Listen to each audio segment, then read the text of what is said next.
I found this buffet on Facebook Marketplace for $15. It's in pretty good shape other than the hodgepodge of hardware on it and the surface of it being pretty banged up. Now the base of it, I don't like. I think it's very outdated, very country. It's gotta go. So if you wanna see what I do with this piece and how I change the base, then sit back and enjoy.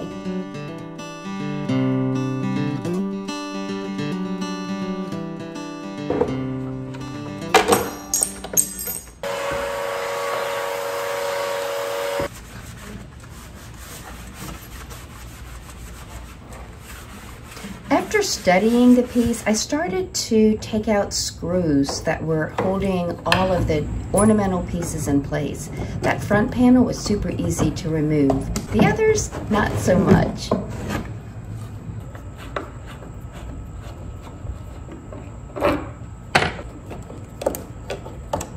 This piece and the following piece came out with ease, but the rest, I realized quickly I would need to trim off. What I'm going to do is proceed to take off as much as I can on the other side like I did here, and then I'll have to draw a line and then cut this with my skill saw. I had removed this piece of trim and realized later I'd need to put it back on. I held it in place, drew a line where I would need to trim off the excess legs, and then took out my jigsaw.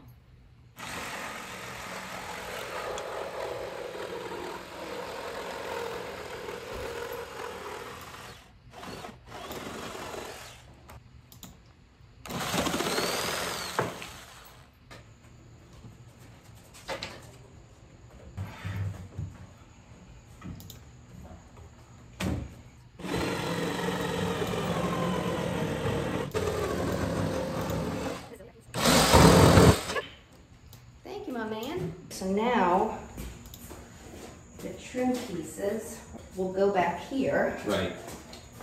And it'll hide the new feet below. I have some new legs I'm going to attach here, here, and then of course there and there. But as you can see, if I put the legs here, I'm gonna lose, what, 2 inches of height. So I'm going to go get the trim that I took off of the base and use that wood to cut blocks so that it will elevate where the feet will be installed.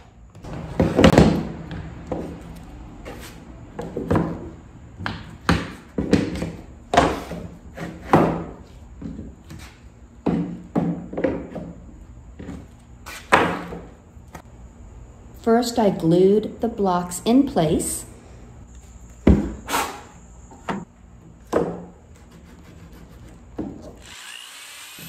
And then I pre-drilled some holes to put in some anchor screws to securely attach the blocks to the base of the piece. I realized after drilling that hole, I couldn't put an anchor screw there because that's where the foot will be attached. So I'll put them here.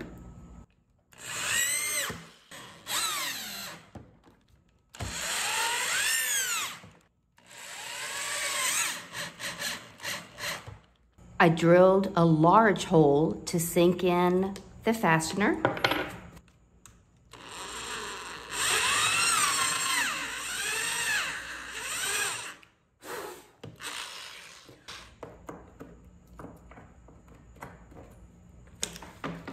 Pre-drilled just a smidge for the screws.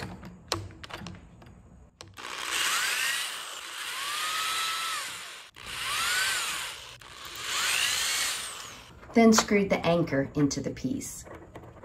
As I started putting in the 4-inch legs, I thought, oh my gosh, I don't know if this is going to be tall enough.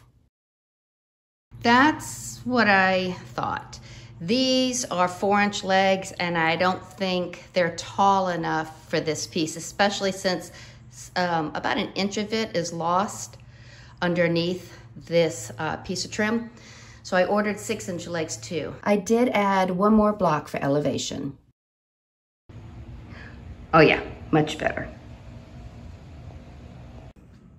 I was determined to figure out how to install concealed hinges. I purchased the Everbuilt Forstner bit and jig from Home Depot.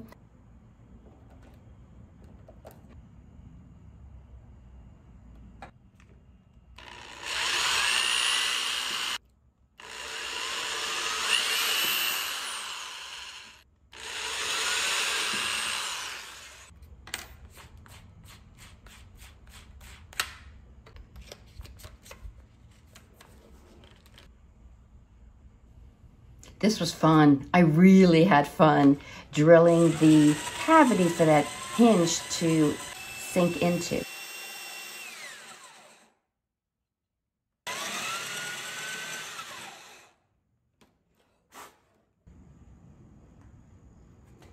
Now the problem I had was I couldn't figure out what size hinge to put in. You have to measure all these different things in a cabinet. I ordered 3, returned all 3, and realized I had to just go ahead and reinstall the original hinges, which meant I had to fill in those big cavities I had drilled.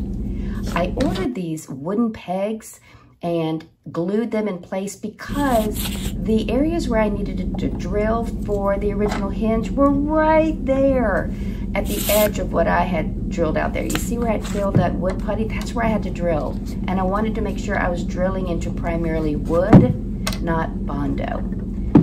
After I had filled all the cavities like that, I went ahead and mixed up some Bondo, which is a 2-part epoxy, and I filled in the excess room just to keep those wooden coins, or whatever you want to call them, in place. So that again, when I went to drill for the original hinges, I'd be drilling into primarily wood.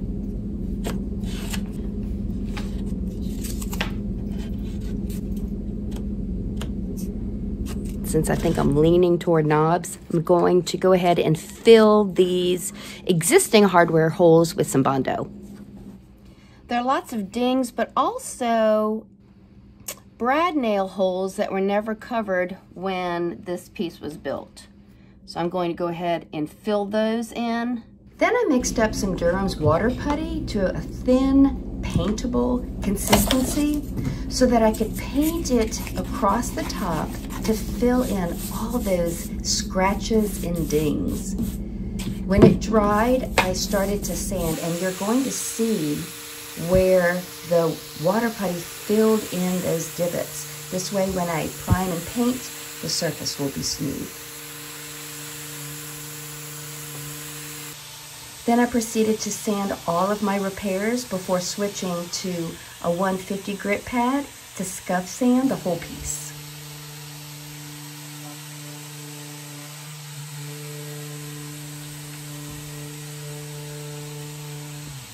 I'll be priming it with this synthetic version of ZINSSER bin primer. It's not shellac based. This is the synthetic version, so it's water based. It's very thick, so I will be diluting it with a little bit of water.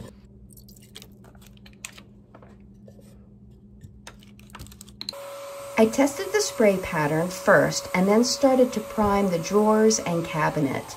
I find it so satisfying to watch that stark white paint go onto the piece, so I thought I'd include just a few seconds of it for you too.